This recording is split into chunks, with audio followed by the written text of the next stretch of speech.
নমস্কার বন্ধুরা, আপনারা কেমন আছেন? আশা করছি ভালো আছেন।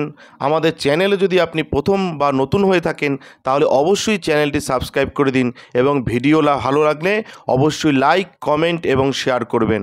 আজকে আপনাদের সাথে যেই ব্যাপারে আলোচনা করব তা হলো, যারা কর্কট রাশি জাতক জাতিকা রয়েছেন আপনাদের কেমন কাটতে চলেছে এই সপ্তাহ, অর্থাৎ 13ই মে থেকে 19শে মে পর্যন্ত কেমন কাটবে সেই ব্যাপারে একটা ধারণা দেব। আসুন জেনে নিই।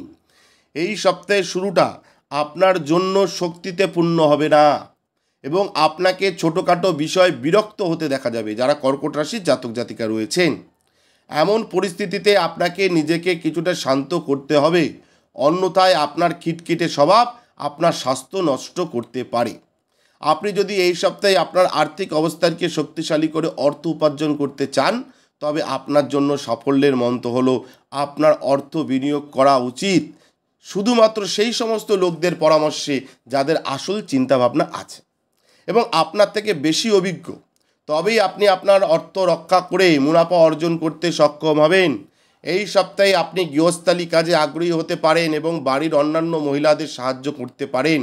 এটি কেবল পরিবারের সম্মান বৃদ্ধি করবে না, তবে অন্যান্য সদস্যদের সাথে আপনার সম্পর্ককে আরও শক্তিশালী এবং মজবুত করতে সহায়তা করবে। এটা কিন্তু মাথায় রাখবেন। শনি আপনার চন্দ্র রাশি থেকে অষ্টম ঘরে বসে আছে, তাই এই সময়ে আপনি আপনার কর্মজীবনে গতি অর্জনের জন্য কোনো ধরনের অবৈধ কার্যকলাপ অবলম্বন করতে পিছপা হবেন না। তবে এটি আপনাকে কিছু সময়ের জন্য সন্তুষ্টি দেবে, তবে ভবিষ্যতে আপনি নিজেকে কোনো বড় ঝামেলায় ফেলবেন। তাই ভুল কাজ থেকে বিরত থাকুন। আপনার সাপ্তাহিক রাশিফল অনুসারে এই সময় শিক্ষার্থীদের জীবনে অনেক পরিস্থিতিতে ইতিবাচক পরিবর্তন দেখা যাবে।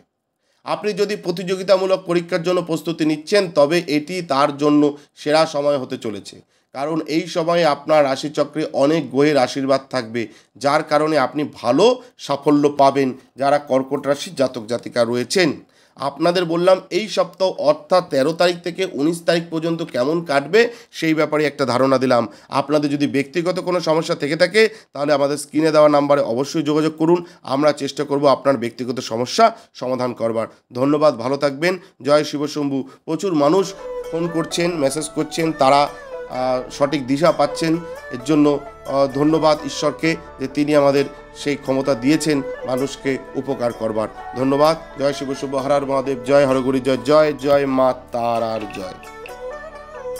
আমাদের ভিডিও আপনাদের কেমন লাগছে? আশা করছি ভালো লাগছে। তাহলে অবশ্যই লাইক করুন, কমেন্ট করুন এবং শেয়ার করুন এবং চ্যানেলটি অবশ্যই সাবস্ক্রাইব করে দিন। ভালো থাকবেন, সুস্থ থাকবেন। ধন্যবাদ এবং সকলে অবশ্যই কমেন্টে লিখবেন জয় শিব শম্ভু, হর হর মহাদেব, ওম নমঃ শিবায়।